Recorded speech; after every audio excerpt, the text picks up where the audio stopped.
Alors, euh, bonsoir à toutes et à tous. Bienvenue à cette conférence en ligne organisée par l'équipe Spiritualité de l'Union européenne de yoga. Européenne de yoga a été fondée en 1971 par deux personnes, Gérard Blitz et André Van Liesbeth. Des représentants de fédérations nationales se sont réunis en Suisse en 1971 pour y créer l'Union européenne des fédérations de yoga, qui est ensuite devenue l'Union européenne de yoga qu'on connaît maintenant. Donc. Alors aujourd'hui, cette Union européenne de yoga se compose de 24 fédérations nationales réparties dans 15 pays de l'Europe. Euh, L'Union européenne de yoga définit les normes applicables aux formations de professeurs de yoga en Europe. Les cours reconnus par l'Union européenne de yoga consistent en un minimum de 50 heures de formation réparties sur au moins 4 ans. C'est donc l'association professionnelle de yoga la plus expérimentée en Europe. Chaque année, elle organise un congrès international de yoga à Zinal en Suisse, Valais. Et cette année, le congrès aura lieu du 17 au 22 août. Et le thème du congrès 2025 est Abhyasa et Vairagya. Et je pense que toi aussi es un des invités, hein, François, à ce congrès. Exactement. Et J'enseigne tu cet été. enseignais à ce congrès. Oui. Alors, le thème de l'année prochaine est déjà connu aussi. Elle sera Yoga et émotion, hein, Bhava et Rasa. Actuellement, donc, l'Union européenne lance une série d'événements gratuits en ligne sur le thème suivant, donc, Abhyasa et Vairagya, même thème que le congrès, yoga et santé mentale, et ensuite aussi dharma et karma. Et donc, ces conférences en ligne sont données par des professeurs de yoga ou parfois des chercheurs universitaires de différentes fédérations membres de l'Union européenne de yoga. Et notre invité d'aujourd'hui est François Lorrain. Il est né en 1941. Il a commencé à pratiquer le yoga en 1960. Il a étudié avec Desi Kachar à Madras de 1966 à 1987 et il a suivi les conférences de Krishnamurti, Jiddu Krishnamurti, en Inde, au Royaume-Uni et en Europe de 1963 à la fin des années 80. François a obtenu le diplôme du programme Mentor de Richard Moss en 1999 et il a traduit les conférences et pratiques de Desi Kachar lors de ses passages à Zina. Le sujet de la conférence de ce jour, c'est Karma l'acte. François va aborder ce sujet en renvoyant entre autres à la Bhagavad Gita, au Yoga Sutra, etc. Les questions, si vous avez les questions, vous pouvez les poser au fur et à mesure, hein. Vous pouvez lever votre main. Et maintenant, donc, le moment est venu de donner la parole à François. Merci beaucoup, Luc. Ça fait presque un faire-part de décès avec toutes les qualités de l'intervenant Feu François Lorrain qui a quitté ce monde. Ça va venir un de ces jours, hein, il faut pas se leurrer, mais j'espère que je tiendrai jusqu'à Zinal. Parce que je trouve que le thème d'aujourd'hui va bien avec le thème à venir cet été. Donc, comme je l'avais écrit dans le texte de présentation que vous recevrez en français aussi, j'avais proposé la première citation de la Bhagavad Gita dans le chapitre 4, la strophe 5, qui dit: Car nul ne demeure inactif, même un seul instant. Chacun est contraint malgré lui, ou malgré elle, à l'action de par les trois gunas. Alors, je rappelle pour mémoire, mais je pense que vous êtes tous au courant des gunas, c'est-à-dire des énergies intrinsèques de la nature qui sont à l'œuvre à la fois pour créer, soutenir et faire disparaître les phénomènes, les créatures, comme dit Patanjali, les bhutas et les indriyas, les êtres inanimés et les êtres animés. Je pense qu'aucun d'entre vous ne pourra se porter en faux sur l'affirmation que fait la Bhagavad Gita, et c'est Krishna lui-même qui le dit à Arjuna, que l'action est inévitable. On peut essayer d'arrêter d'agir avec son corps, mais la pensée continue à s'agiter, à fonctionner, à se projeter dans le passé, dans le futur. Et la pensée, c'est une action. Le mot action, l'acte, c'est pas seulement l'acte physique, c'est toute forme d'acte que nous pouvons produire en tant que corps-esprit. Donc la vie est acte, le yoga est acte, l'acte nous appelle, nous enferme ou bien nous libère, car Patanjali dit que le yogi a une action qui n'est ni blanche ni noire, c'est dans le quatrième chapitre, et pour tous les autres, l'acte est de trois sortes. Alors, les trois sortes d'actes, hormis quand on est en état de yoga, c'est bien sûr l'acte blanc aussi, l'acte noir aussi, mais pas un acte gris. C'est la troisième sorte d'acte, celle à laquelle malheureusement nous sommes tous plus ou moins participants.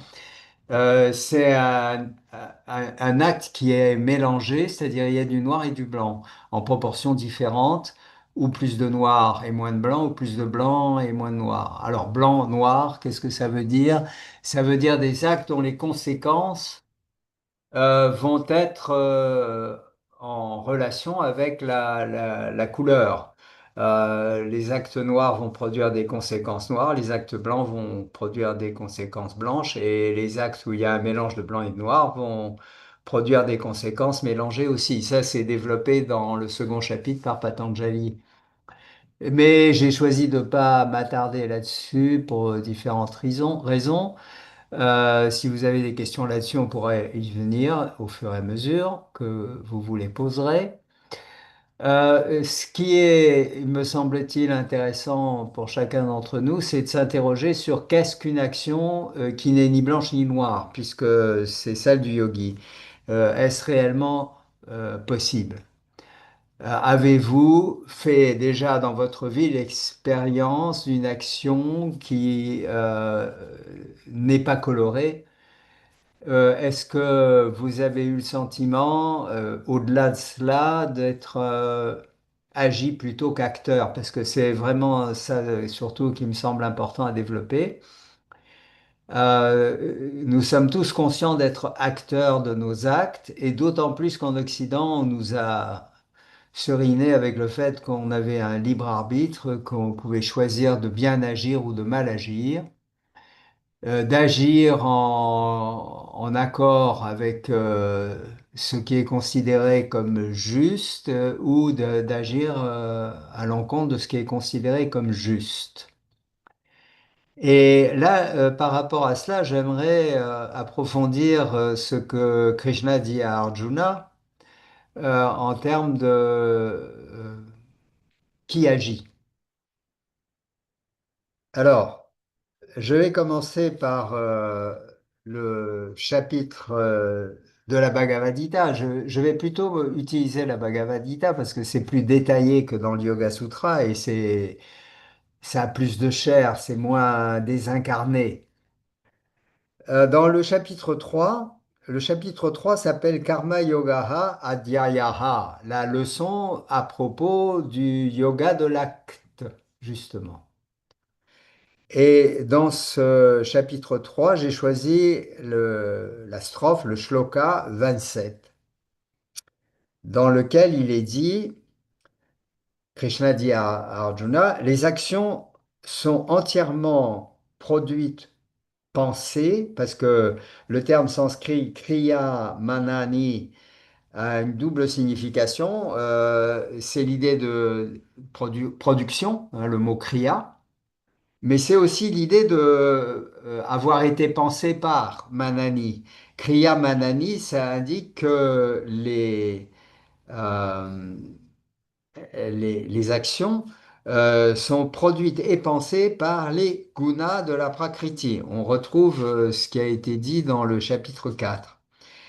Les gunas de la Prakriti sont en fait les productrices ou producteurs des actions. Et Krishna ajoute, celui qui est égaré pardon, par le sens du jeu, alors là, le sens du jeu, c'est ahamkara.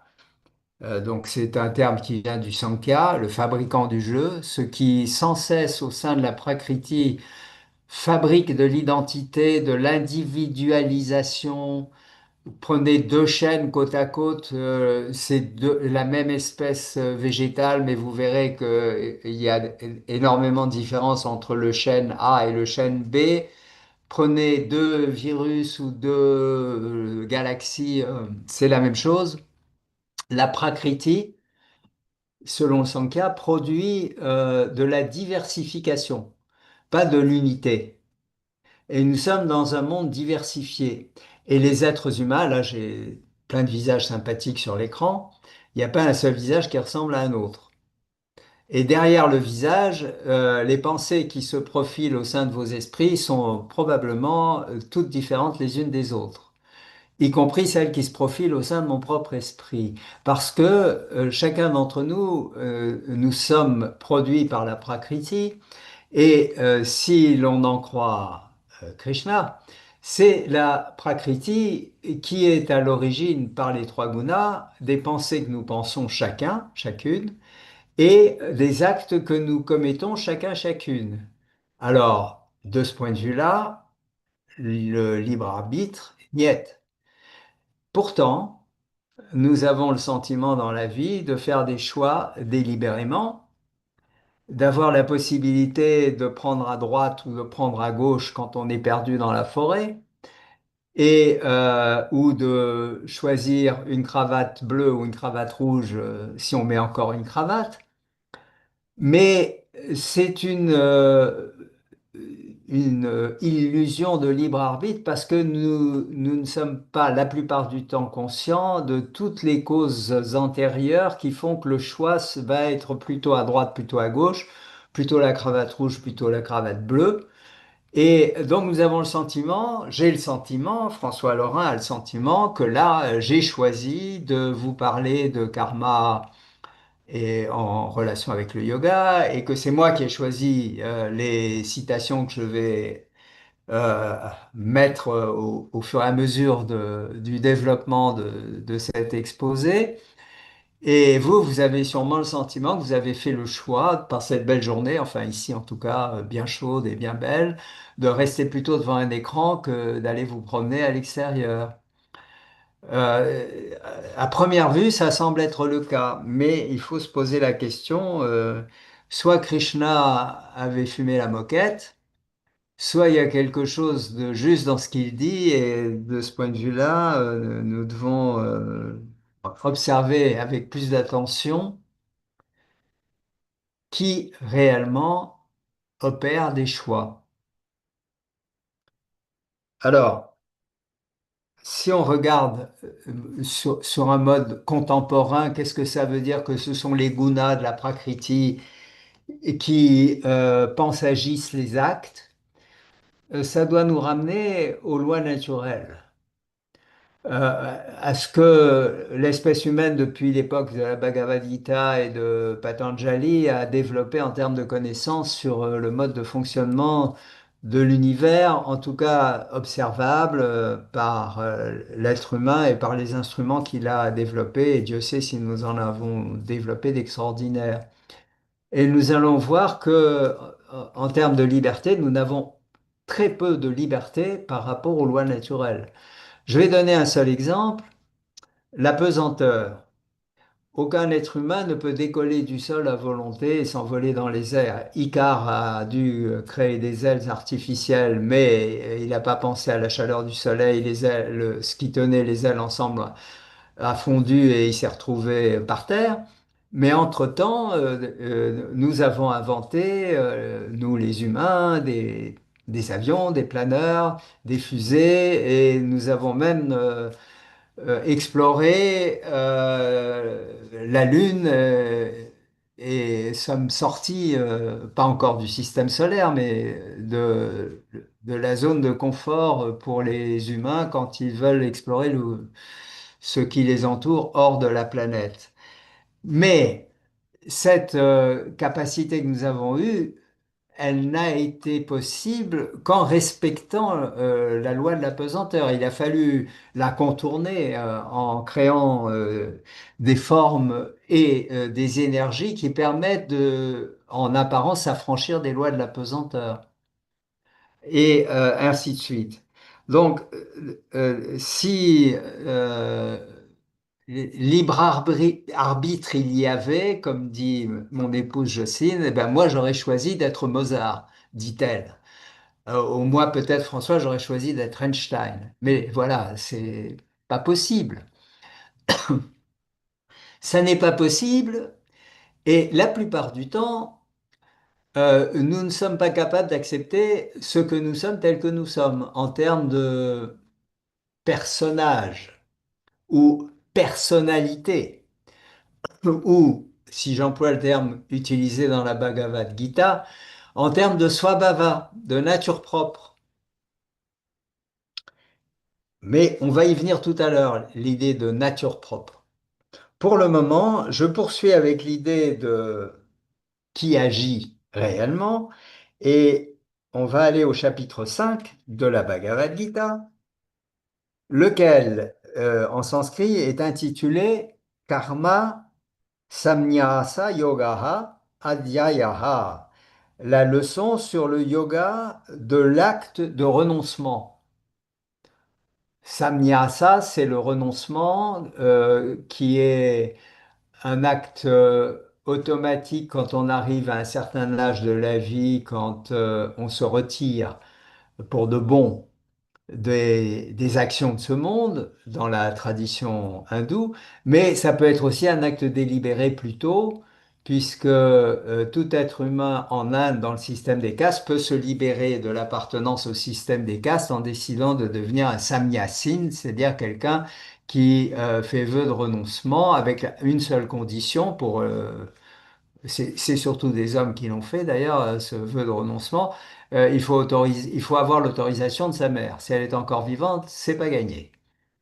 C'est rare qu'une mère accepte que son fils s'en aille sur les routes avec juste un loincloth, comme on dit en français, un pagne et un bol pour mendier. Il préférerait que le fils fasse des enfants, une famille, etc. Donc, le renoncement, l'action de renoncement n'est pas si évident que ça. Alors, dans ce chapitre, il y a la strophe 14, shloka 14.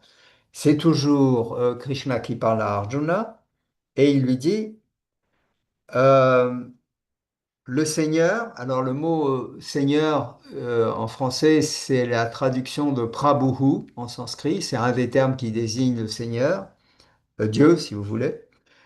Euh, Dieu ne crée ni l'activité, ni les actions de ce monde, ni les liens entre l'acte et ses fruits. Seule la nature propre des êtres agit. Alors la nature propre des êtres, c'est le fameux Svabhava dont j'ai parlé tout à l'heure. Bhava, ça vient de la racine bou, être en devenir. Soi, ça veut dire soi. Donc, comment je suis devenu ce que je suis? Chacun d'entre nous, bien sûr, hein. Là, il parle en particulier d'Arjuna. Arjuna, un grand guerrier qui refuse de combattre, alors que son destin, son Svabhava, en fait, sa structure, sa fabrication par la nature le destine à combattre, parce qu'il a toutes les qualités du combattant. Comme cet extraordinaire boxeur Inoue, je ne sais pas si vous l'avez vu, japonais, qui est un combattant extraordinaire. J'apprécie beaucoup les matchs de boxe parce que je trouve que c'est vraiment une confrontation très vivante de deux êtres humains qui s'affrontent. Et il y a quelque chose de la tragédie grecque dans un combat de boxe. En tout cas, quand on regarde ce boxeur, je vous recommande les vidéos de Inoue, boxeur japonais. Alors, toujours est-il que Svabhava, c'est la combinaison des trois gunas qui détermine notre structure en tant que corps-esprit. Par corps, j'entends kaya, le corps vivant, qui contient l'énergie qui circule, le prana, et par esprit, ce qui n'est pas le meilleur terme, mais bon, j'aime pas le terme mental, le corps psyché alors peut-être.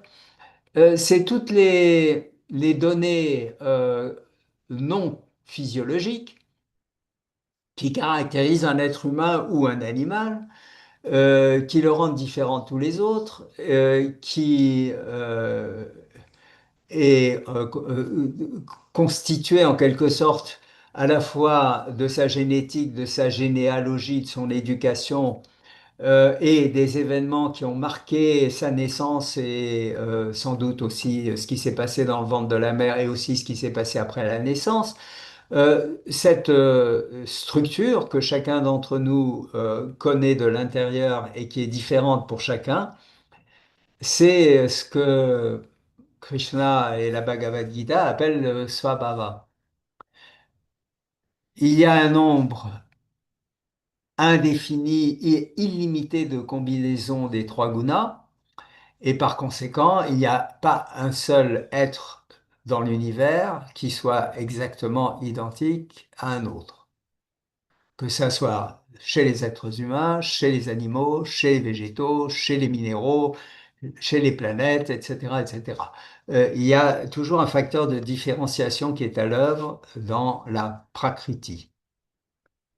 Alors, Dieu n'y est pour rien, si je reprends la strophe 14. Il ne crée pas l'activité, c'est pas lui qui dit à François, il faut que tu fasses une conférence pour le programme spirituel et vivante. Il n'est pas non plus celui qui crée les actions de ce monde, c'est pas lui qui fait tourner les planètes, c'est pas lui qui fait que le Soleil est un astre qui a créé la vie sans doute sur la planète Terre par les conditions qu'il a générées sur cette planète.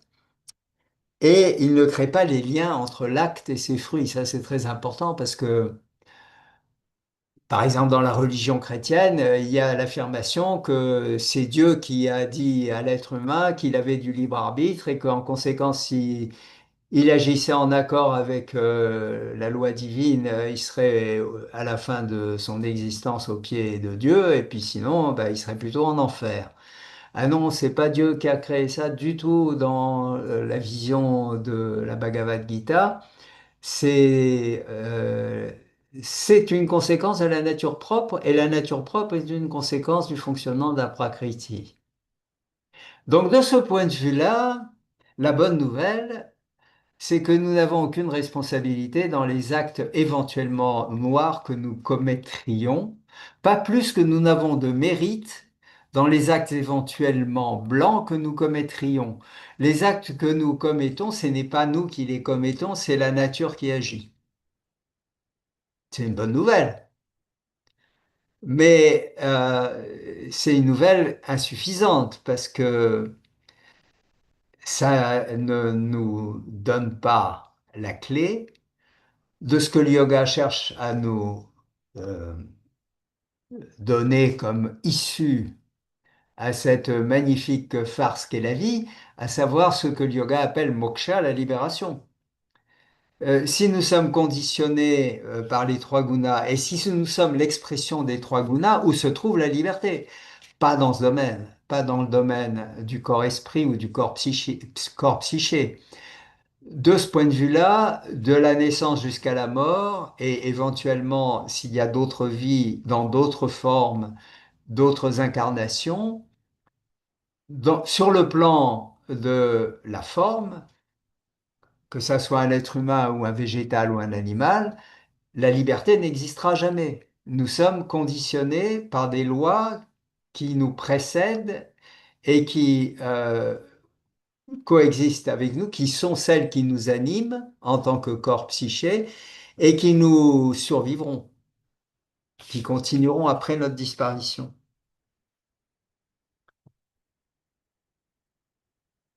Donc, et après, je m'arrête un instant pour voir si ça a soulevé des questions, parce que je pense que ça serait bien possible qu'il y en ait. Mais pour aller dans le même sens, et dans le chapitre 13, alors le chapitre 13 s'intitule Kshetra, Kshetragnya Vibhaga Yogaha Adhyayaha.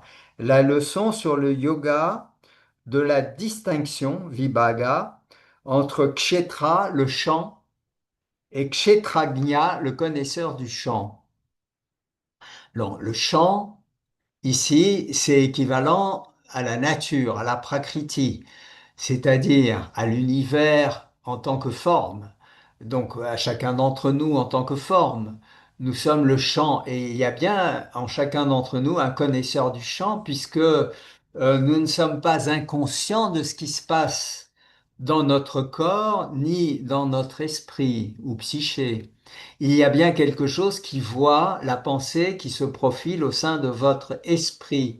Il y a bien quelque chose qui voit la sensation. Il y a bien quelque chose chez moi qui voit les gestes que je suis en train de faire volontairement pour montrer que je suis bien vivant. Donc, le chant est le connaisseur du chant. Donc, dans la philosophie du Sankhya que reprend Patanjali, la différence entre le chant et le connaisseur du chant, c'est le chant, la prakriti, le connaisseur du chant, le purusha. Ou, comme le dit Patanjali, cela qui voit, drashtre, par rapport à ce qui est vu, le rishya. Ce qui est vu, c'est la prakriti, ce qui voit, c'est cela qui voit, le drashtre.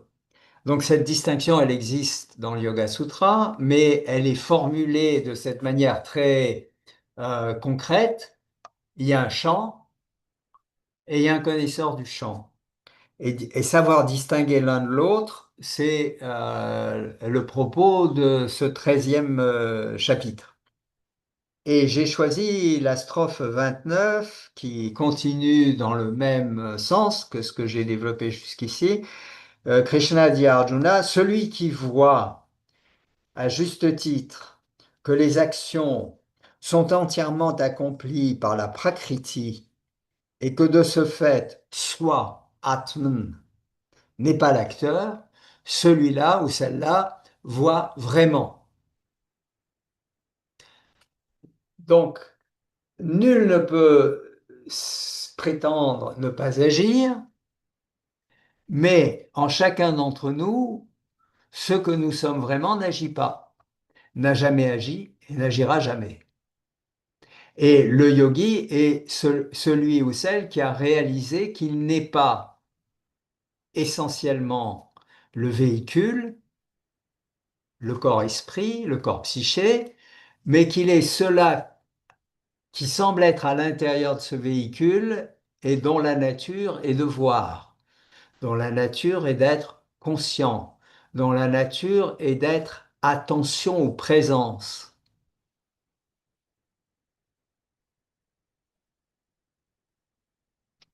Et là, je fais une pause pour savoir si je suis seul à délirer ou si j'ai réussi à vous inviter dans mon délire. Oui, Maria. Oui, François, ce que vous dites, c'est très difficile. Peut-être dans la suite de votre conférence, ça va s'éclaircir par la notion du karma. Mais si c'est vraiment comme ça qu'on n'a pas de libre arbitre et qu'il ne faut pas en avoir parce que c'est Prakriti qui agit, alors on fait ce qu'on veut. Donc on tue, on vole, etc. Ah bon, parce que tu as ces caractéristiques-là, toi. Tu sens que tu as envie de tuer et de voler. Pardon? Je dis, ah, parce que tu as ces caractéristiques-là dans Oui, ta nature. Tu as envie de oui, c'est dans tuer le et de, Svabhava. tu as Donc, envie de tuer et de voler. et on fait donc. Non, tu as envie, toi. Non, pas moi, non. Ah bon, bah d'accord. C'est ça que je voulais savoir. Parce OK. que si tu avais envie, il faudrait vraiment y aller. Mais je ne pense pas que ça soit le cas, parce que sinon tu ne serais pas engagé dans la voie du yoga. Mhm, Donc, mhm. ton soi bhava n'est pas celui d'un D'un voleur. violeur ou d'un voleur ou d'un assassin. Mhm. Mais le voleur ou l'assassin n'a pas trop le choix. OK. Alors, je racontais en anglais l'anecdote qui me semble fondamentale. Je ne sais pas si parmi vous, quelqu'un a déjà entendu parler de Michel Vaujour. Ça vous dit quelque chose? Non. Michel Vaujour était un gangster qui a attaqué plusieurs banques, mais il y avait quand même quelque chose dans sa nature qui n'était pas celle d'un assassin parce que il attaquait les banques avec un jouet, un pistolet qui n'était pas un vrai pistolet. Donc il n'a jamais tué personne. Mhm. Mais un jour, au cours de hold-up, un policier est arrivé et lui a tiré une balle dans la tête. Heureusement, enfin heureusement pour lui en tout cas, cette balle ne l'a pas tué. Il a été hospitalisé, il a été soigné et il a été mis en prison de haute sécurité, enfermé dans une cellule. Et la femme qui était amoureuse de lui, parce que c'était un assez bel homme, il y a une vidéo quelque part sur YouTube, si vous voulez, Michel Vaujour, Vaujour, vous pourrez aller voir. La femme qui était amoureuse de lui a appris à piloter un hélicoptère et est arrivée à le faire s'évader au rare moment où il avait droit à une promenade dans la cour de la prison de Fresnes, et le voilà donc en liberté. Bon, ça n'a pas duré très longtemps parce qu'il a recommencé, il savait rien faire d'autre, il a recommencé à faire des hold-up. Mais là, cette fois-ci, il a été arrêté sans avoir été blessé. Et à nouveau mis en haute sécurité. Et là, dans sa cellule, il a commencé par refuser les repas. Donc il était en état de jeûne. Et il y avait dans la paroi de la prison un trou, dans la cellule dans laquelle il se trouvait en isolement, il y avait un trou par lequel un rayon de lumière passait. Et spontanément, comme ça, sans jamais avoir rien lu ni entendu parler de méditation ou de yoga, il a fixé son attention sur ce rayon de lumière. Et tout d'un coup, quelque chose a complètement transformé sa conscience. Et il a écrit par la suite un livre en français qui est intitulé Ne me libérez pas, je m'en charge. Il parlait pas de la libération de la prison, il parlait de la libération des contingences dans lesquelles chacun d'entre nous se débat quand nous pensons que nous sommes ce corps-esprit et non pas le témoin immobile qui, à l'intérieur de ce véhicule, veille. L'histoire continue avec Michel Vaujour, l'avocate qui a été désignée pour prendre sa défense est tombée amoureuse de lui, elle aussi. Donc elle a aussi appris à piloter un hélicoptère et elle a essayé de refaire le coup. Manque de peau, là les prisons étaient prévenus, ils avaient installé des filets, etc. Finalement, l'hélicoptère n'a pas pu sauver Michel Vaujour et elle a été arrêtée. Je crois qu'elle était encore en prison il n'y a pas longtemps, alors que lui avait fait son terme et a été libéré. Et la vidéo dont je parle, c'est Arnaud Desjardins, à l'époque quand il était vivant, qui a fait venir Michel Vaujour. Et il y a un échange entre eux sur qu'est-ce que c'est que la libération. Et c'est très frappant, parce que Arnaud Desjardins, il a une très belle élocution, il parle très calmement, mais si on est un peu attentif, on se rend compte que il parle à partir d'un savoir, mais pas à partir d'une expérience. Par contre, Michel Vaujour, on sent bien que ce qu'il dit, c'est de l'expérience directe vécue. Et ça a une force incommensurable par rapport à un discours appris en quelque sorte, intellectuel, disons. Voilà, donc c'est pour dire que la nature propre des individus peut les conduire à être des criminels, mais aussi peut les conduire à travers les crimes qu'ils commettent à la libération. C'est pas aussi simple que ça. Les religions ont essayé de nous faire croire qu'on pouvait se comporter d'une certaine façon pour obtenir quelque chose, le paradis, fuir l'enfer. mais c'est à regarder de plus près. C'est peut-être un peu puéril. Et autre chose, Maria, il ne peut pas y avoir de lumière s'il n'y a pas d'ombre, et il ne peut pas y avoir d'ombre s'il n'y a pas de lumière. La vie est faite de contrastes. C'est pas moi qui le dis, c'est Patanjali, les pères d'opposés, les Dvandva, sont ceux qui nous usent prématurément quand on ne sait pas les regarder avec la distance qui convient.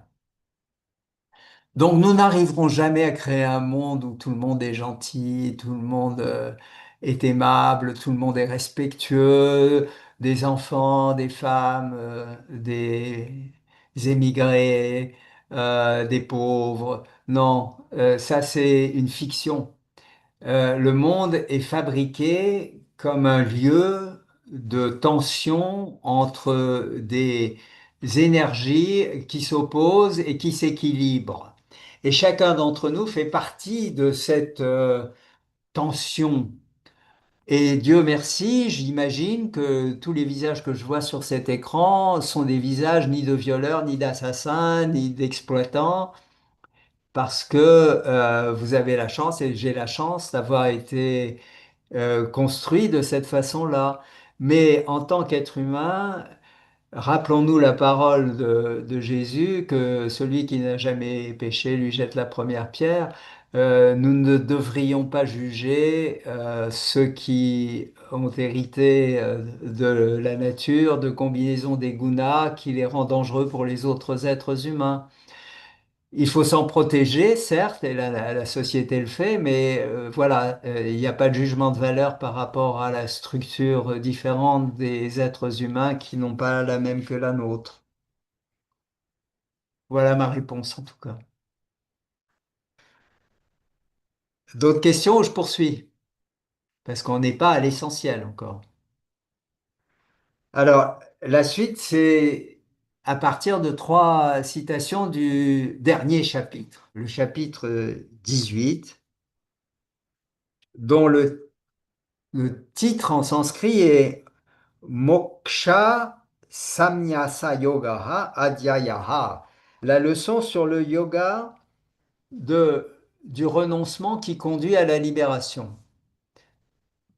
Alors, ça c'est le terme, oui, le titre.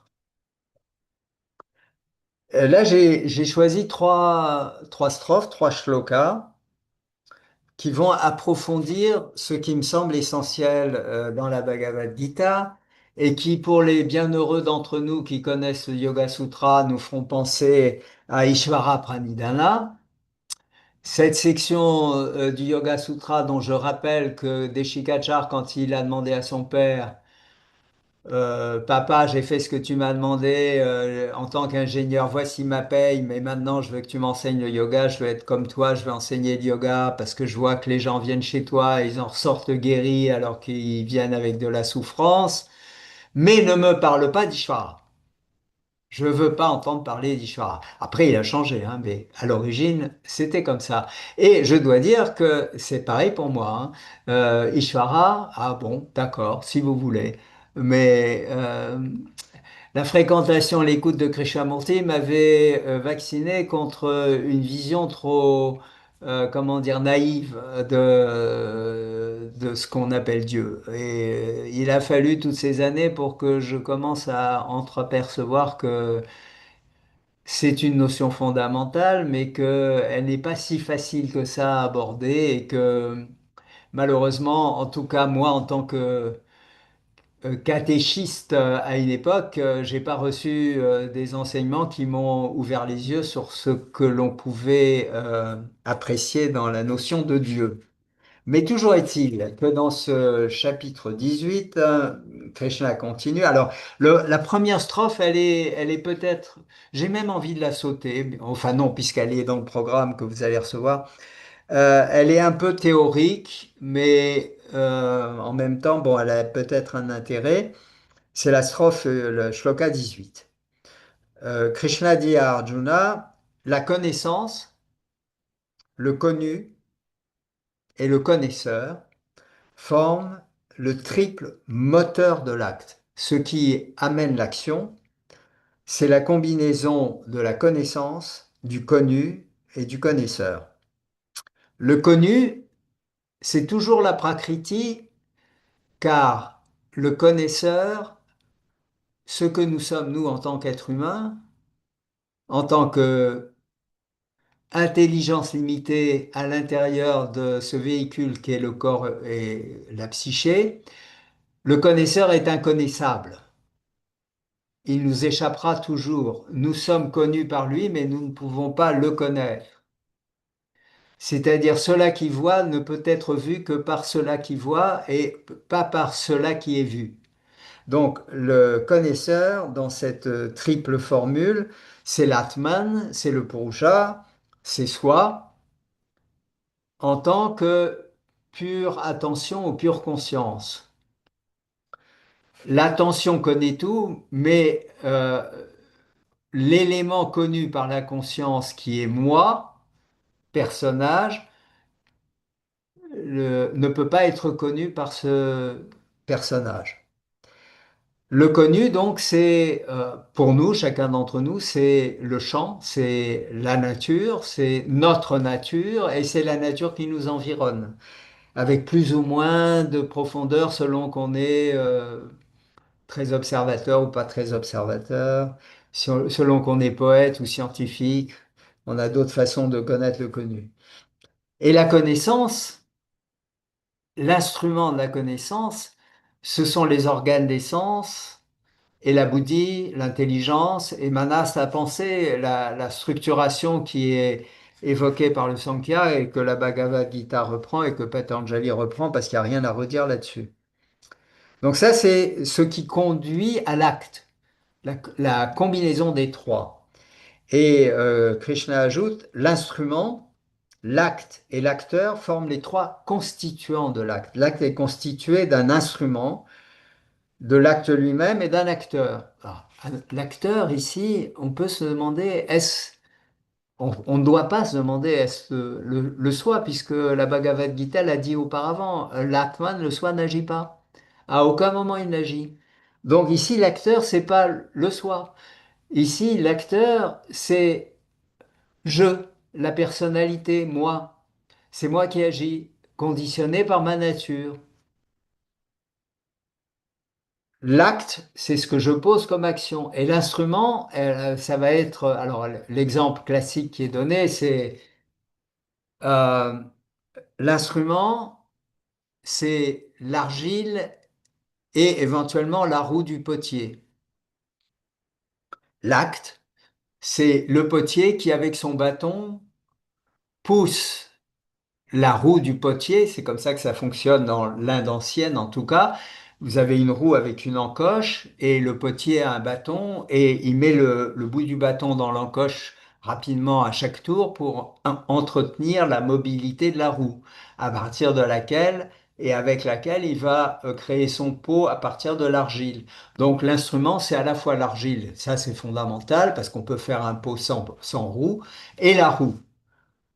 Et l'acte, c'est la création du pot, et l'acteur, c'est le potier, c'est-à-dire c'est n'importe lequel d'entre nous. Le soi est le témoin immobile qui voit tourner la roue, qui voit l'argile se façonner en pot et qui voit le potier à l'œuvre. Vous me suivez? Ou vous me précédez? Voilà, c'était juste secondaire, mais je l'ai quand même indiqué. Et la strophe 47. Alors, la strophe 47 me semble ultra importante. Donc toujours le même chapitre. Mieux vaut accomplir imparfaitement son propre dharma que bien accomplir celui d'un autre. Alors, le mot dharma, euh, difficile à traduire, mais c'est un peu la notion de destin quelque part. Le swadharma, dans l'Inde ancienne, dans le système des castes, c'est l'idée que nous sommes déterminés par les caractéristiques de notre nature propre, notre svabhava, pour apparaître dans la caste des brahmanes, ou dans la caste des kshatriyas, ou dans la caste des vaishyas ou des shudras. C'est-à-dire, à l'origine, le système des castes, c'était non pas une détermination par la naissance, mais une détermination par les caractéristiques propres qui rendent un individu apte à être dans le domaine de l'enseignement du spirituel ou du mystique, le Brahman, ou dans le registre de la protection, l'armée, la police, les kshatriyas, etc. Et donc, c'est comme un destin. Aujourd'hui, dans les démocraties, on pense que l'être humain est libre de choisir s'il a les capacités de faire ceci ou de faire cela, ce qui n'était pas le cas dans la société indienne à l'origine. Mais de toute façon, le système des castes a dégénéré, c'est devenu héréditaire, donc ça n'a plus de sens. Ça n'a pas eu de sens pendant très longtemps. Ça a vite dégénéré parce qu'il y avait des avantages à transmettre les caractéristiques de sa caste à ses descendants. Mais ce qui me semble fondamental, c'est que ce qui est important en tant qu'être humain incarné, hormis l'objectif ultime du yoga qui est la libération, c'est d'être conscient de ses caractéristiques propres et d'accomplir son destin de la naissance à la mort par rapport ou en accord avec les caractéristiques propres qui nous définissent. Ça implique de porter un regard sur qui nous sommes en tant qu'être limité. Et là, il y a une valeur qui me semble importante de souligner quant à la pratique du yoga dans ce qu'elle a de plus basique, celle qui accourt de plus en plus dans le monde, que ça soit ici en Occident ou en Inde, qui est la pratique posturale et respiratoire, asana, pranayama et ce qui les accompagne.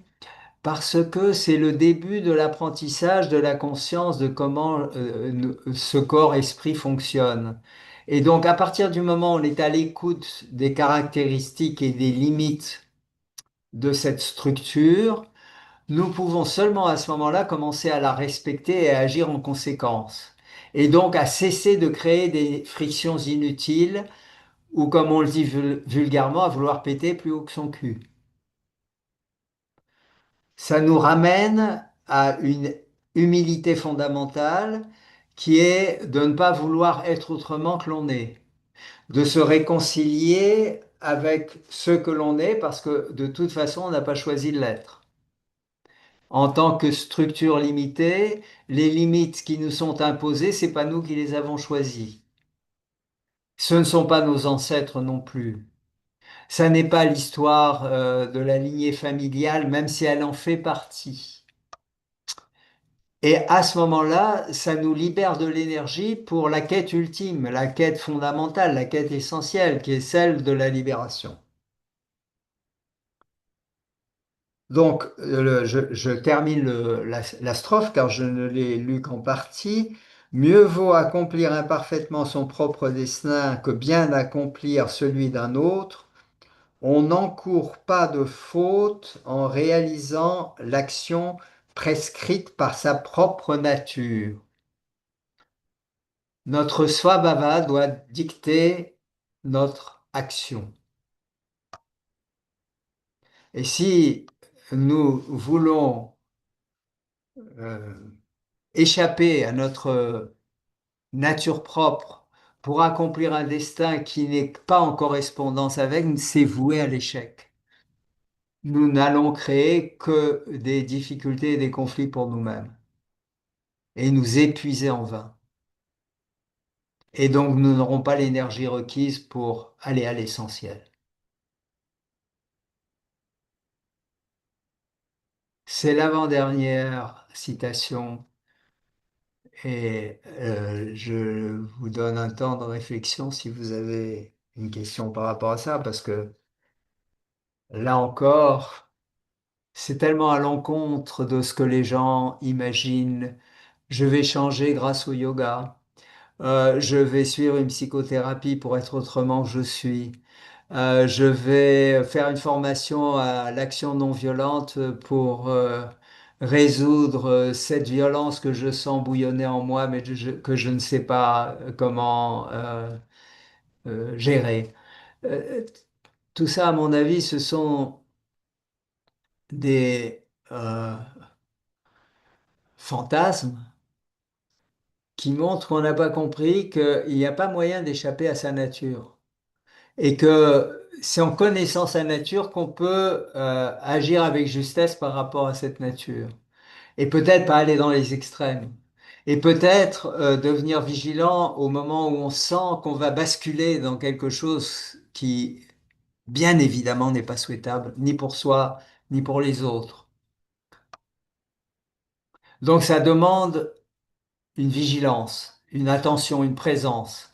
Et ça, dès le départ, la pratique du yoga nous y conduit, mais nous y conduit par petites doses.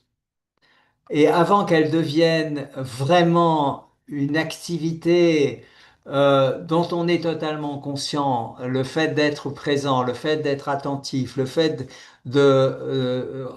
d'écouter les paroles que l'on prononce, de regarder les pensées que l'on pense, et bien entendu d'être conscient des actes que l'on pose, c'est tout un processus, à moins d'avoir des qualités particulières du fait de notre nature propre dès le départ. C'est un processus qui s'achemine dans le temps. Et souhaitons-le pour chacun d'entre nous, qui s'approfondit avec l'âge, parce que l'âge y a pour aussi, a aussi une responsabilité là-dedans. Si on n'apprend pas des expériences que l'on a commises jusque-là, on n'est pas à la hauteur de notre nature propre, parce que notre nature propre a du sens. Il faut qu'il y ait des êtres de toutes sortes dans cet univers, des êtres certes limités, certes conditionnés, mais on va voir pourquoi, parce que c'est ça la question fondamentale. Pourquoi faut-il chercher la libération? Pourquoi ne sommes-nous pas libérés dès le départ? Pourquoi sommes-nous conditionnés? Pourquoi sommes-nous déterminés par la nature? C'est des questions fondamentales. La strophe 61, toujours dans le même chapitre.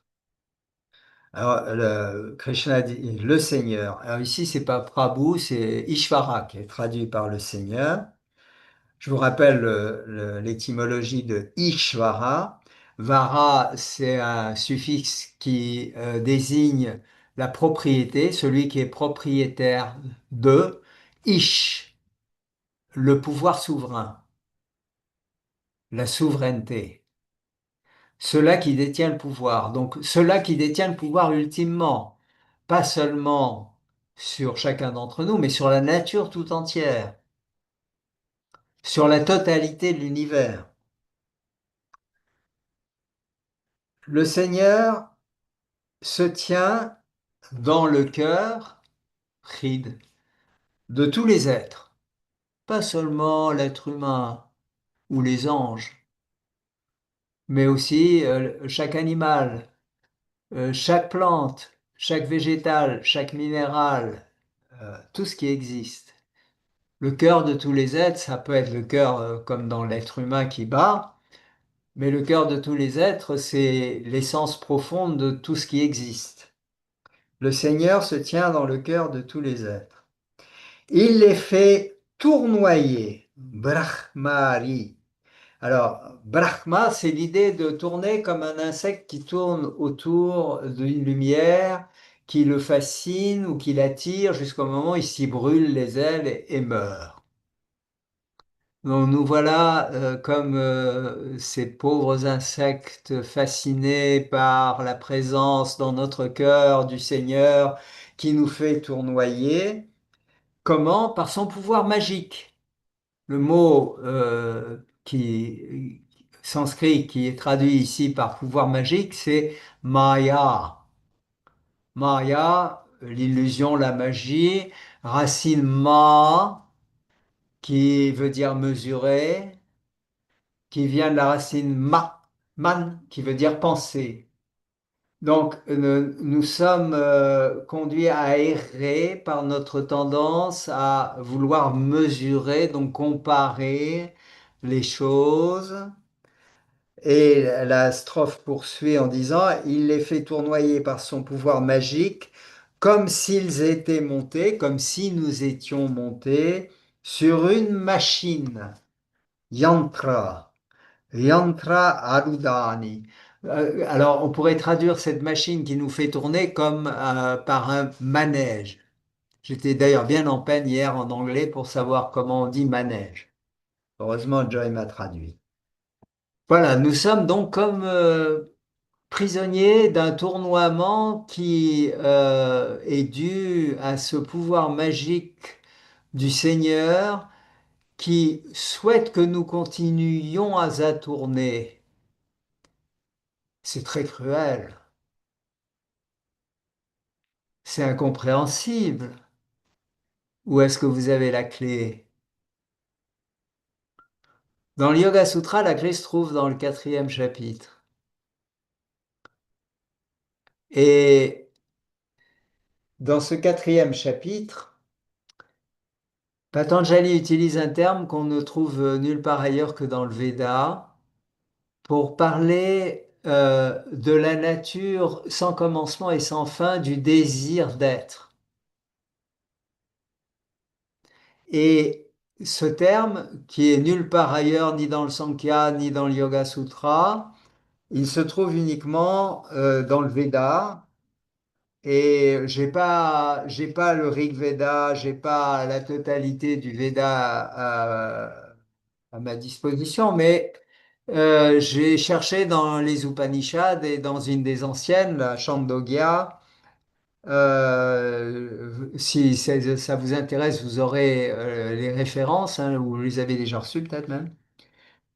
C'est dans la 2e section de la Chandogya Upanishad qui parle de Brahman comme cause de tout ce qui est, de l'univers. Et c'est le chapitre 6. C'est un dialogue entre le père et le fils.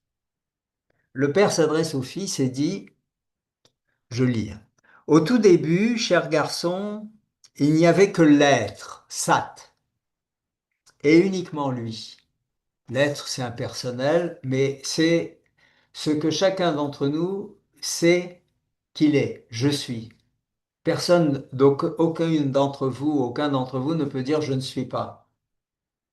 C'est une affirmation absolue parce que dire le contraire, ça serait dire que c'est impossible de le dire.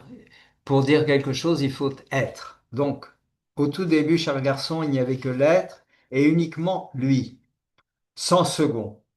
Donc, seulement l'être, non duel. Il ajoute le père, sur ce point, certains disent, au tout début, il n'y avait que le néant, rien. Et uniquement lui sans second. De ce néant est sorti l'être. Donc l'être serait sorti de rien.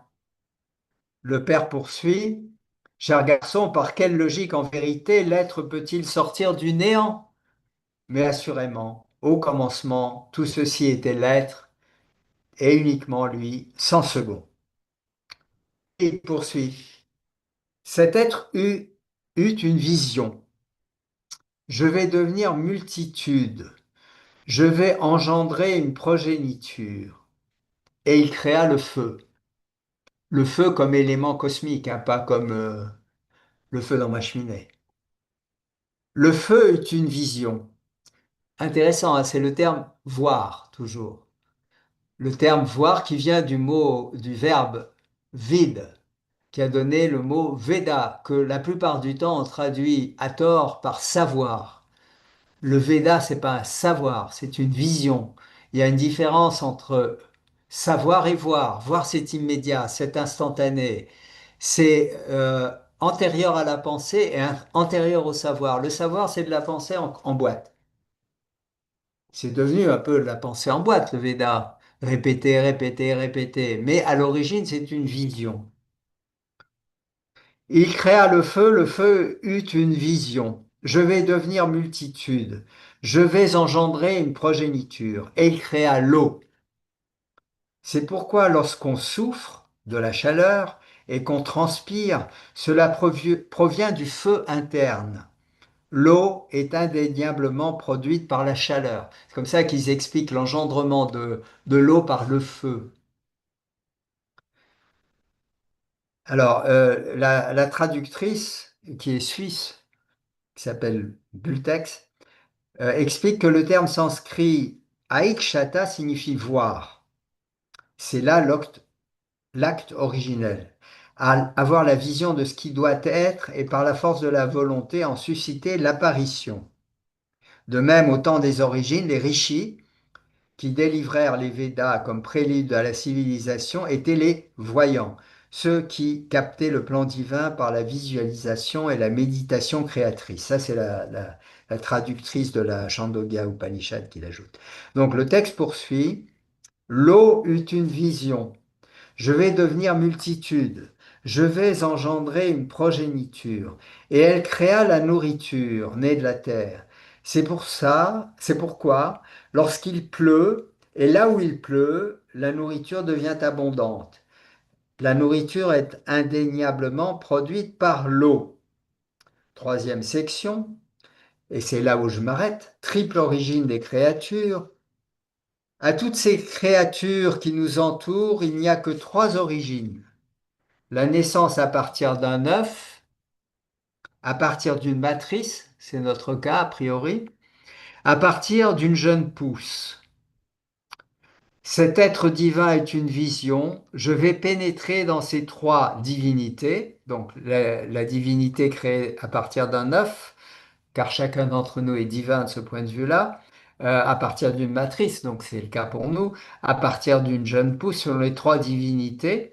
Donc cet être divin est une vision, je vais pénétrer dans ces trois divinités sous la forme de l'âme de chaque être individuel, le Jivatman, et les différencier par le nom et par la forme. Le feu, les créatures nées d'un œuf, l'eau, celle née d'une matrice, et la terre, celle née d'une jeune pousse.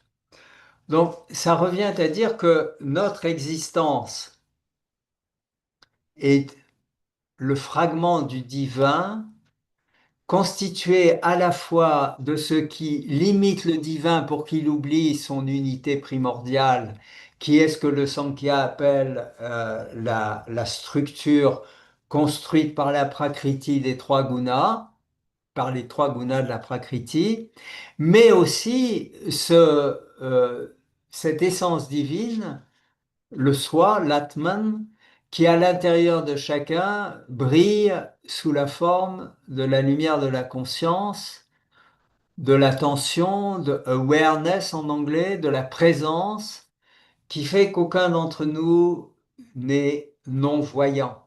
Nous sommes tous des voyants. Mais nous oublions ce pur statut de voyant et nous nous confondons avec les limites qui nous empêchent de voir l'unité intrinsèque et fondamentale de tout ce qui est.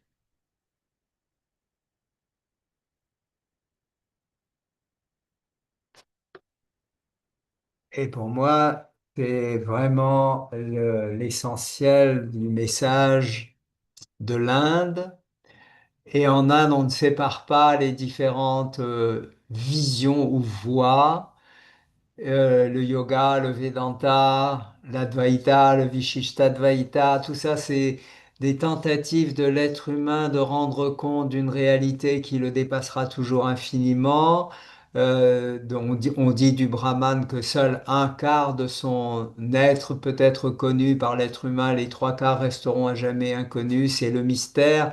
Et ce mystère restera mystère et nous devons accepter l'existence du mystère, mais au moins nous pouvons être éclairés par un quart du Brahman, un quart de cette réalité ultime qui nous habite chacun d'entre nous et qui nous porte et qui nous fait traverser toutes sortes d'épreuves pour sa propre jouissance, parce que je pense qu'aucun d'entre nous ne se satisferait d'un film à l'eau de rose, où tout coule, où tout baigne, où il n'y a aucun événement qui est plus haut de ton qu'aucun autre et que nous avons du goût pour les aventures, pour les films où il se passe des choses. Et de la même façon, l'un qui a décidé de générer la multitude se réjouit du scénario que chacun d'entre nous vit et à travers chacun d'entre nous en fait l'expérience et l'oublie aussi vite qu'il le vit pour faire l'expérience d'autres scénarios et ainsi de suite. Donc je vous invite, mes chers amis, à être les acteurs pleins de fougue pour vivre votre vie à partir de vos éléments propres, en toute sérénité, sachant que tout ça, c'est un vaste jeu, la lila, le divertissement divin, et que en tant que tel, il n'y a pas de souci à se faire.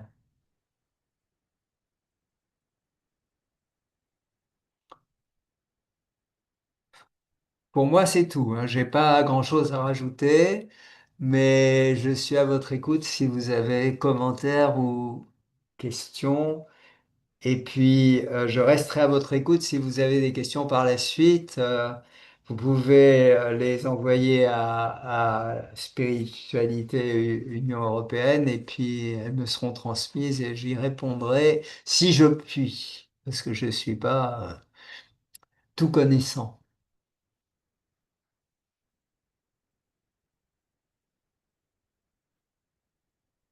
Pas de questions? Si, Maria, bravo. Et Michel. Alors, on va commencer avec Maria, Je, la première à avoir levé la main. je laisse Michel parce que j'ai déjà posé une question. Maintenant, c'est plutôt une réflexion. Alors, Michel, où est-il?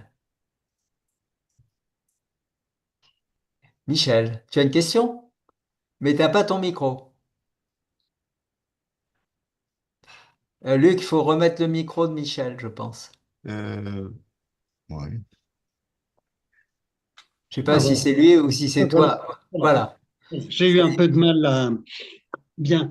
Alors, je voudrais revenir à ton commentaire du Shloka 47, si j'ai bien compris, où, où tu nous dis qu'on recommandait d'avoir une humilité fondamentale et d'accepter, je dirais, notre réalité telle qu'elle est pour ne pas gaspiller notre énergie à essayer de changer notre réalité et plutôt garder notre énergie pour une quête fondamentale, aller à l'essentiel. Oui. Bien. Je peux entendre et ne pas être scandalisé par ce que tu dis là, mais je suppose que c'est à comprendre quand même avec quelques nuances qu'il ne faut pas non plus que verser dans la résignation et une sorte de renoncement, voire de passivité, que ce soit sur le plan euh, corporel et respiratoire dans les pratiques d'asana et de pranayama, on peut quand même, avec des bons conseils, de l'habileté, de la persévérance, peut-être découvrir que ce qui apparaît comme des limites fondamentales de notre personnalité peut bouger, peut être modifié. Est-ce que tu serais d'accord avec ce que je viens de dire comme nuance? Oui et non. Ah, ah, Alors oui, dans le sens que le dialogue qui s'installe entre soi et quelqu'un d'autre qui te conseille pour essayer de contourner des difficultés, j'imagine, à la fois physiques et psychiques à travers une pratique posturale, respiratoire, etc. Ça peut avoir un effet positif, mais lequel? Pas fondamentalement dépasser les limites, parce que ces limites-là, elles sont déterminées, mais devenir plus conscient de ces limites, et donc être davantage conscient de les respecter, plutôt que de vouloir les changer. Mhm. Donc c'est oui et non. Oui et non, parce que je prends un cas très précis, le corps. Mhm. J'ai vu des adolescents au cours d'un voyage dans l'Orissa qui sont des élèves d'un maître. Alors, c'est pas posture, c'est plus acrobatie, qui ont, disons, de 10 à 15 ans d'âge. C'est la même chose, j'ai vu en Mongolie, en Chine, à Beijing, à qui on est capable, enfin, la personne responsable, et je pense qu'il se fait un très mauvais karma de ce point de vue-là, fait faire des choses absolument inimaginables avec le corps. Et la réaction que j'ai eue, ainsi que Jocelyne, ma femme, c'est, mais mon Dieu, qu'est-ce qu'ils vont devenir plus tard? Parce que c'est totalement en contradiction avec la structure corporelle de l'être humain. Donc, l'être humain est capable de dépasser ou de faire dépasser aux autres des limites, mais c'est pas du tout au service de la structure telle qu'elle a été conçue par la nature. OK? Donc, nous, en tant qu'être humain vieillissant, je suppose que c'est un peu ton cas, c'est beaucoup le mien, on aimerait bien retrouver ou garder une certaine facilité de mouvement. C'est mon cas, hein. Je pratique quotidiennement asana, pranayama, parce que je sais que ça maintient l'acquis, hein.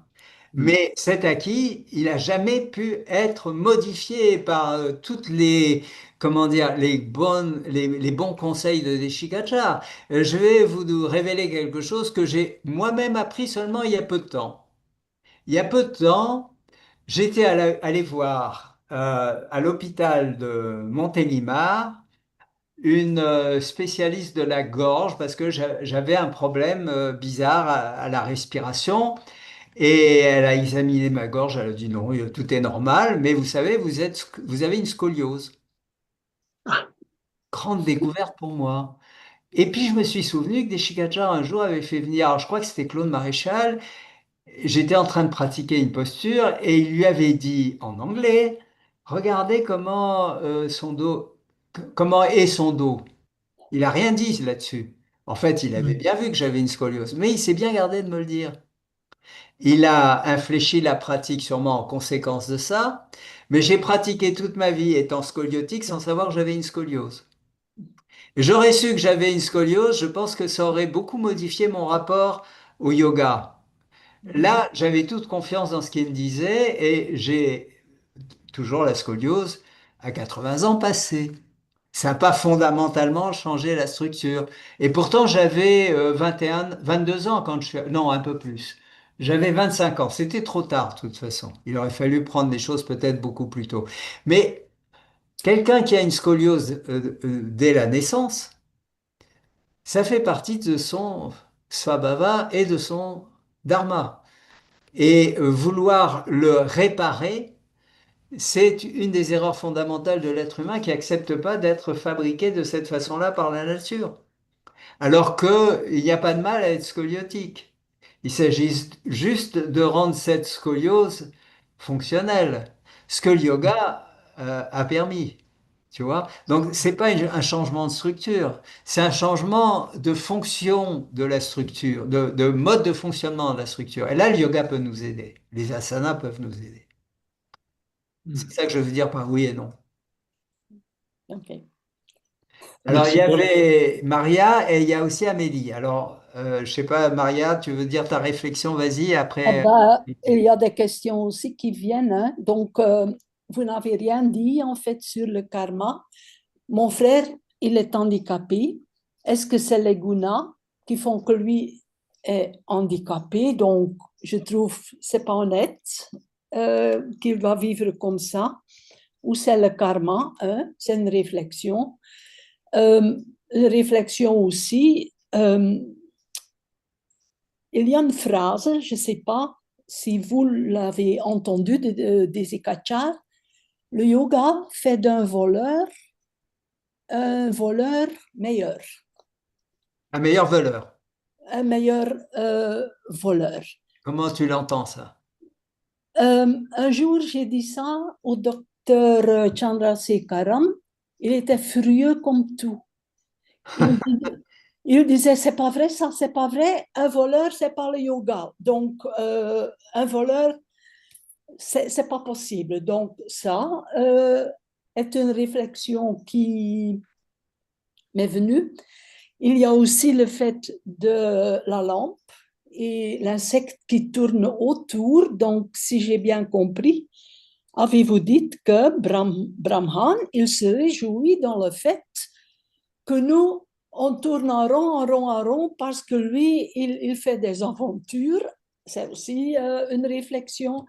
Et dernière, donc le Svabhava, on ne peut pas vraiment changer, mais on peut quand même agir avec, par conséquence des trucs dans la vie qu'on a vécu, des Oui, choses qu'on oui. a compris. Maria, en tant qu'enseignante de yoga, tu peux t'améliorer en tant qu'enseignante de yoga. De Mhm. même façon qu'un voleur peut s'améliorer et apprendre à voler sans se faire prendre. Parce que je pense que le sens profond de ça, en Inde, dans le dharma, le swadharma du voleur, c'est de ne pas se faire prendre par le gendarme. Et le swadharma du gendarme, c'est de prendre le voleur. Donc ça crée une tension dynamique dans la société. Euh, on entraîne les policiers ou les gendarmes à être meilleurs pour attraper les voleurs et les voleurs s'entraînent eux-mêmes pour ne pas se laisser attraper. Ça fait partie du jeu de la manifestation. Mhm. Ton frère handicapé, je suis désolé pour lui, mais je suis sûr que malgré son handicap, il a appris quelque chose de la vie. Oui, oui, oui. Et il est heureux. Ah, bon, bah alors, c'est toi qui es malheureuse. Oui, à Parce cause de que, voir ça. Oui, oui, parce que tu projettes sur lui oui. ce que toi tu penses qu'il Que fait. lui, il pense, c'est pas Et, juste. et c'est pas vrai. Oui. Donc, tu vois, il faut se méfier. Et quand tu es au cinéma, je sais pas si tu Mhm. vas au cinéma ou tu regardes Netflix ou... Ça m'arrive. Bon, est-ce que tu prends vraiment au sérieux ce qui arrive aux acteurs? Oh non. Bon, ben voilà, c'est tout. Et je dis toujours aux élèves qu'ils doivent regarder la vie comme un film. Ben voilà, Et voilà. ben, très bien. C'est ça. Mais il faut voir que tu es l'acteur dans le film. Oui, mais François, par exemple, moi, je suis très directe dans ma parole. Et c'est déjà toute ma vie comme ça, et je n'arrive pas à changer ça, je comprends pourquoi. Mais il y a beaucoup de gens qui n'aiment pas ça. Donc, les amis que je fais avec ça, c'est pas grand-chose. Écoute, moi je t'aime beaucoup tel que tu es. Et on a passé un très bon temps ensemble puisqu'on a été, Jacine et moi, chez toi. Et la parole directe, c'est mieux que l'hypocrisie, hein. Oui, oui, je sais. De dire, oh, comme tu es jolie, comme tu es gentille, comme tu dis bien les choses, etc. Et puis dans ton dos, de dire, ouais, celle-là, elle fait chier. Non, je pense que de ce point de vue-là, que tu as les amis que tu mérites. Et il vaut mieux avoir un seul ami authentique Merci. qu'une vingtaine de faux amis. Oui. Mais c'était un très beau temps dans le temps. Mais Reginald était encore là, hein. Donc ça fait longtemps. D'accord. On va Merci. passer à la question ou au commentaire d'Amélie. Merci, Maria. Alors, Amélie, il faut remettre ton micro. Voilà. Merci pour cette présentation. Alors, j'ai pu comprendre qu'il y avait un début d'explication sur ce qu'aurait dit Krishnamacharya à Devikasa quand il a dit il paraît le temps n'est pas parler. Oui, alors la question, j'ai pas compris. Non? Explication Krishnamacharya à Devikasa, quand La réponse? Devikasa, oui, il Ah paraît ben, qu'il y avait une la réponse. réponse, je sais pas. Moi, j'y étais pas, mais en tout cas, il lui a. Alors, il a été obligé quand même d'aborder Ishvara parce qu'il y a une espèce de crétin arrivé de France en 1966 qui s'appelait François Lorrain, qui dit à Deshikachar, enfin Deshikachar lui dit, mais qu'est-ce que vous voulez étudier avec moi? Et je lui dis, ben, je voudrais étudier les asanas, le pranayama, les techniques de yoga, mais je voudrais aussi étudier le Yoga Sutra. Sur le coup, j'ai pas vu qu'il était interloqué.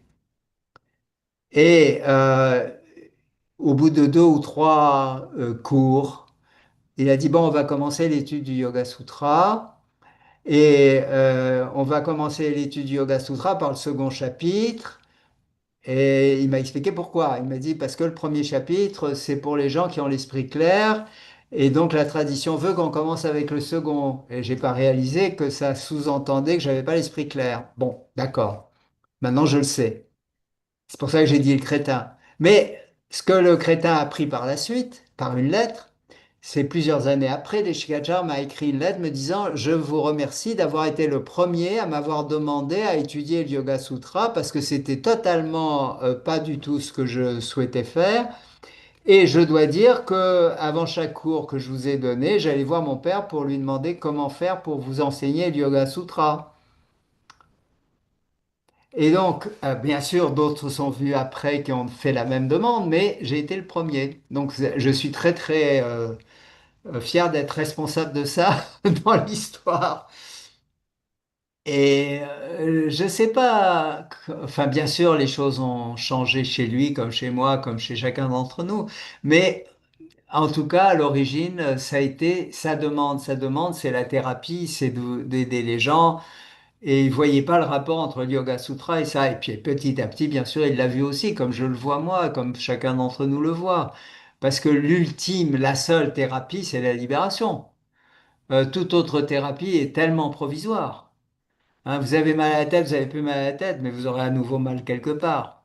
Vous dormez mieux, vous dormiez plus et vous dormez mieux, ben, tant mieux, mais vous allez avoir mal au dos un de ces jours, à force de bien dormir sur un matelas trop dur, et ainsi de suite. Donc, nous sommes des êtres, comment dire, limités et la balancelle ou la balançoire sur laquelle nous balançons va d'une extrémité à l'autre. Avec le yoga, tout simplement, ce qu'on peut espérer, c'est que le mouvement de la bascule soit un peu moins dans les extrêmes. C'est-à-dire que nous voyons à temps que oh, c'est pas la peine de continuer dans cette direction et ou non plus pas dans cette direction et on va peut-être venir à quelque chose de plus humble, plus modéré, plus respectueux de la nature et moins ambitieux. Hein. La seule ambition qu'on puisse avoir réellement, c'est de réaliser qui nous sommes vraiment. Et ça, c'est quelque chose qui est indépendant d'une pratique. Ça n'a rien à voir avec une pratique. C'est une réalisation qui est de la nature. Ah, je ne sais pas comment dire, une prise de conscience, mais cette prise de conscience, c'est pas nous qui la décidons, c'est pas nous qui la mettons en œuvre. Michel Vaujour, quand il a regardé un point lumineux, il pensait pas que ça allait changer quoi que ce soit dans sa vie. C'était juste une manière de se distraire dans cet enfer de l'enfermement, dans l'obscurité, sans visiteurs, sans très peu de temps pour aller se promener seul dans la cour de la prison, etc. Et puis, ça lui est tombé dessus. Que ce soit dans le yoga, en particulier dans les maîtres peut-être plus récents que Patanjali, je pense à Abhinavagupta, la notion de grâce, de prasada, elle y est aussi dans Patanjali, hein, dans certains chapitres, est fondamentale. C'est quelque chose qui advient. C'est advenu pour moi à plusieurs reprises. Je dirais au moins à deux reprises dans ma vie. Mais dès que ça advient, on veut s'en saisir ou on veut le renouveler. Et à partir du moment où on veut s'en saisir ou on veut le renouveler, on crée soi-même la prison dans laquelle on est enfermé. Et donc, il y a un moment où il faut arriver à un vrai lâcher-prise qui consiste à dire que ta volonté soit faite. Que cela advienne ou pas, cela ne dépend pas de moi. Et à partir de là, Tout est possible, y compris la non-transformation. Et je suis OK avec ça. Merci à toutes et à tous de ce dialogue. Désolé pour ceux qui n'ont pas posé de questions, mais si vous en avez encore une fois, je peux y répondre par mail par la suite si Luc, tu es d'accord pour recevoir. Enfin, je sais pas que Joy avait dit que ça passait par le canal de l'Union européenne, donc voilà, mais sinon, Oui, mais ça si peut être tu direct veux, si vous avez mon adresse mail, hein. si tu veux, je peux dans la mail que je vais envoyer aussi mentionner ton adresse mail, François, si tu Tout le à peux. fait, pour ceux Alors, qui n'ont les pas. questions viennent immédiatement chez toi, c'est plus direct en fait, hein. Tout à fait, je Tu suis es d'accord d'accord? avec ça. Ok. Ben, je le ferai alors. Ben, merci Luc, merci à chacune, merci à chacun. Passez une bonne soirée, soyez vous-même à fond. Et au-delà d'être vous-même à fond, découvrez que vous êtes lent.